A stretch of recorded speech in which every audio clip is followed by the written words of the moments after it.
রাম নারায়ণ রাম। তাল দেওয়ার মতন অবস্থাটা এই বিরাট সাবজেক্ট। এত কথা কইতে গেলে উপায় আছে? এবার প্রত্যেকটি ইন্দ্রিয় নিয়ে কথা বলেছি। তাহলে তো আমরা নগ্নতারা আমরা কিসের মধ্যে আছি? তাহলে আমরা নিজে যে আছি কিসের মধ্যে? থাকাটাও তো আমরা আমাদের থাইকেও আমরা নাই, থাইকেও কিন্তু নাই, আবার কিন্তু আছো। এই যে সাবজেক্ট শুরু করলাম, কামিনী জস্তাইয়া চুমাইতে আরম্ভ করছে।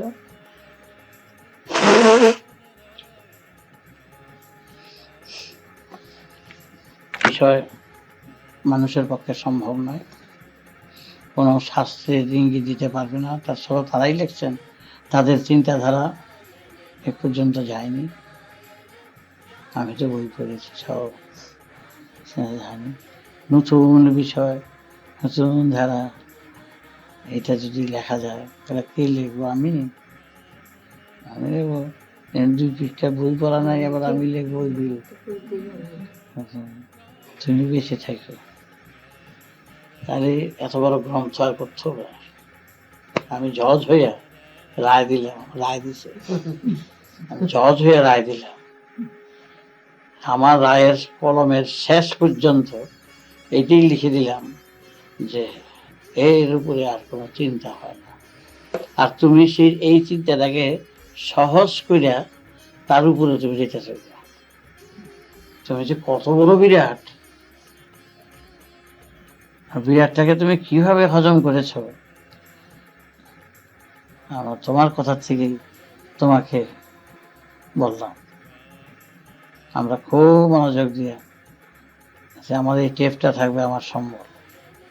আমি এইটাই জীবনের শেষ পর্যন্ত, মৃত্যু যদি হয়, আমি টেপটা ছেড়ে যেন আমার মৃত্যুর দরজা খুলে দিতে পারি। চলে গেছে, এইটাই নিয়ে এইটাই সবসময় আসি, ওই টেপটা ছাড়ো, বসা থাকে। আহা, কোথায় নিয়ে যাচ্ছে আমার নাতি? অন্ধের জ্যোষ্ঠী, অন্ধের জ্যোষ্ঠী, অন্ধের জ্যোষ্ঠী। কি বলছে কথাগুলো বললাম, সেজন্য তোমাকে বলতেছি যে পেনা, পেনা ছিলস তো, পেনা কচুরি পানা, পানা, হ্যাঁ কচুরি পানা। গঙ্গায়ও কিন্তু অনেক ঘুরে ফেলেছিল, দেখো গেছে কিন্তু গঙ্গায় কত পানা গেছে, কত ডোবায় পানায় ভরে যায়, কিন্তু এক জায়গায় পানায় স্থান পায় না। একটা পানাতে দেখে এত যে ঢেউ, কোনো আবর্জনা নাই জায়গায়, কোনো কুটা নাই, সব ফেলে দিলে একেবারে ঢেউয়ের বাড়িতে সব বিলকুল। এটা বলছিলাম ওই তখন আমি বললাম, দেখো তোমরা ভুল করো যে আমাকে কে ঘিরে ধরছে। তোমরা হচ্ছে মহাসাগরের সংযুক্ত, তোমাকে পানায় কেন ঘিরে ধরবে? হ্যাঁ, আমাদের পানায় তো ঘিরে ধরছে, সেই জন্য আসলটাই খুঁজে পাই না। তাহলে পানা ঘিরে ধরতে পারে না, সাগরে পাইছে কোনোদিন পানা দেখতে পারছো?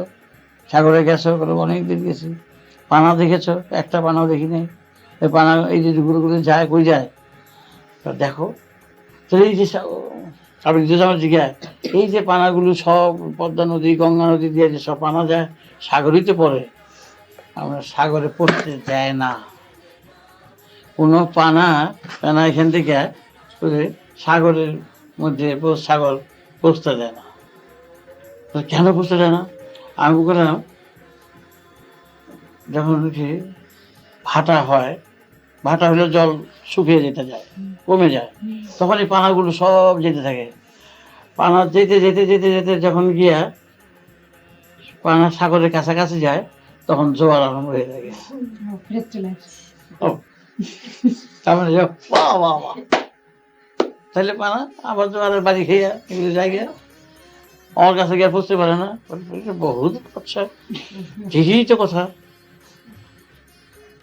খব দেখা অনেক সময় দেখি নদী ভর্তি হইয়া চলছে, এখানে পদ্মা নদী দিয়ে পর্যন্ত চলছে, সেখানে গঙ্গা নদী দিয়ে যখন চলছে পানা, ডাগনার গেলিতে পানা গিয়া পরে ওই যখন যাইতে যাইতে যাইতে যাইতে যখন থাকে তখন যে যে মুখের কাছে যায় তখন জোয়ার আরম্ভ হয়ে যায়।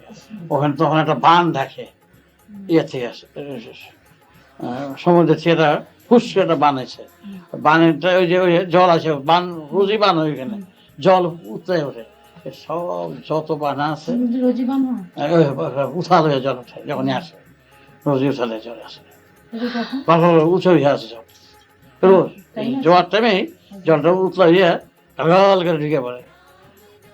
বানটা হয় যে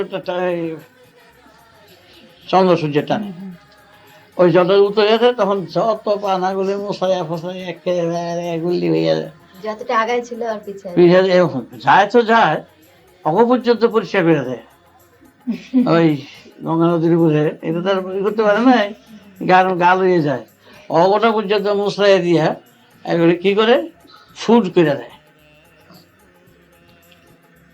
ফুড, হ্যাঁ মাছের ফুড করে দেয়, এমন ভাবে মোল্ড করে ওগুলো একটা ফুড হয়ে যায়, গুঁড়ো গুঁড়ো গুঁড়ো গুঁড়ো হয়ে যায়, আর ছোট ছোট মাছগুলি খাইয়া ফেলা যায়। গঙ্গা নদীর যখন পরিষ্কার থাকে এই পানাগুলিকে যাই করি যখন ওখানে পরিষ্কার যত আবর্জনা আছে সবগুলো বসে বোল্ড করে দিয়া, তোমাদের ভিতরে এই যে ফ্লো চলছে, হ্যাঁ চোখে মুখে কান দিয়ে যে ফ্লোটা চলছে, আবর্জনা যদিও আসে এটাকে ভাসিয়ে দেয়, সবসময় ভাসাচ্ছে, কিন্তু এটাকে ধরে রেখো না। তোমরা যখনই আসবে ও এক কথা এই কথা ও ফুসফুসে কি করলো করেছে এই আসা তো মনে হচ্ছে ওই রাস্তা থেকে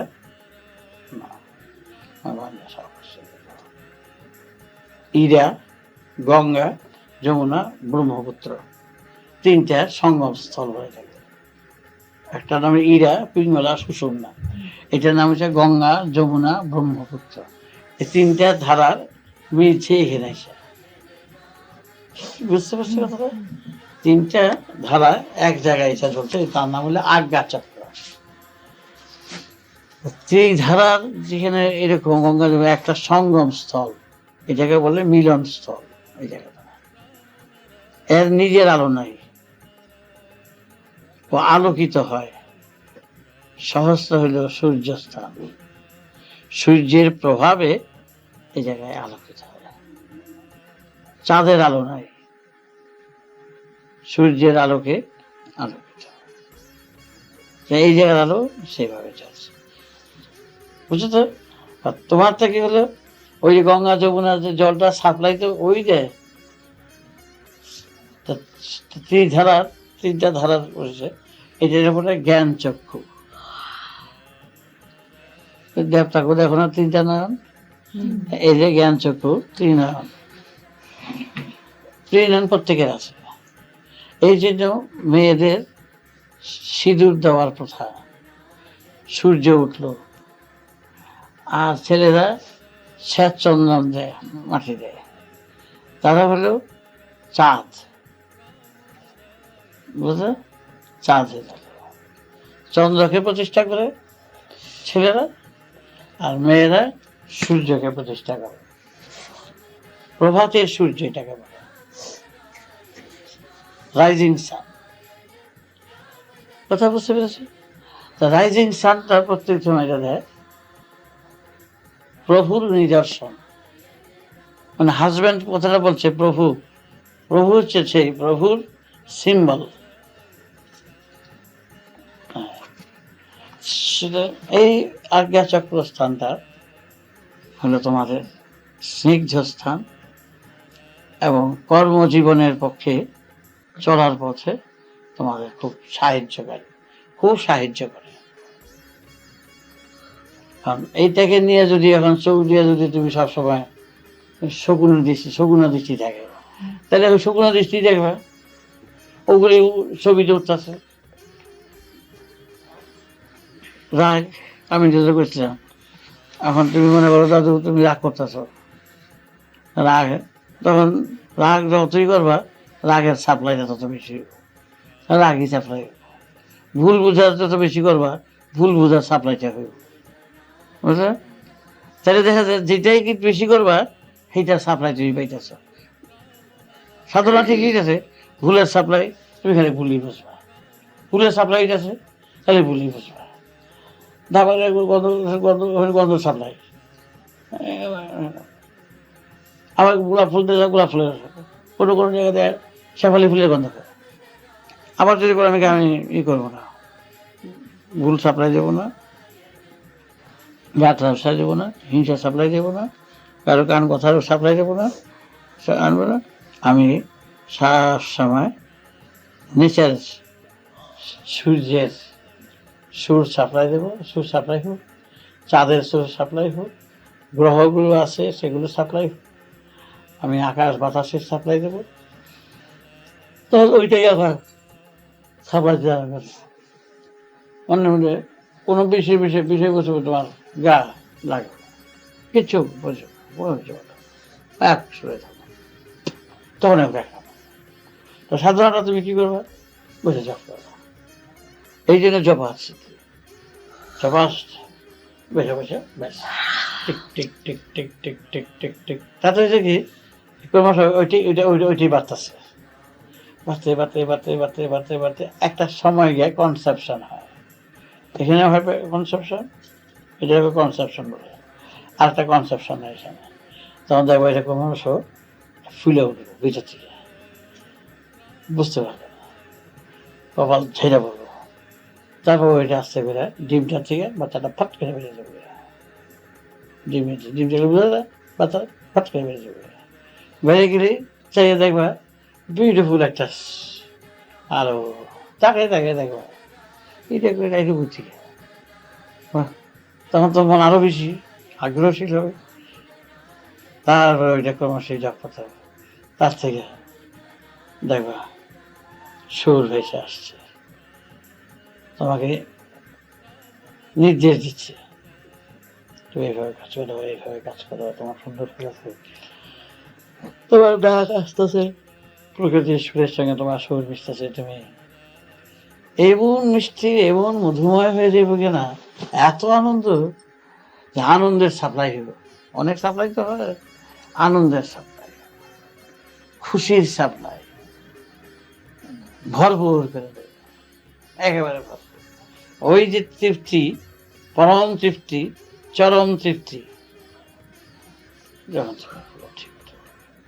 তখন তুমি বুঝতে পারবে তুমি কে, করতে গেলে তখন এই ইচ্ছা শক্তিটা তোমার বখাল হয়ে যাবে, মৃত্যুটা তোমার হাতে হয়ে যাবে। যখন তুমি বেরিয়ে গেলে, দেখে আসলে, চলে আসলে, আর কোনো চিন্তা এই শুরু হয়ে গেল, সেটা তো তোমার মধ্যেই রয়েছে।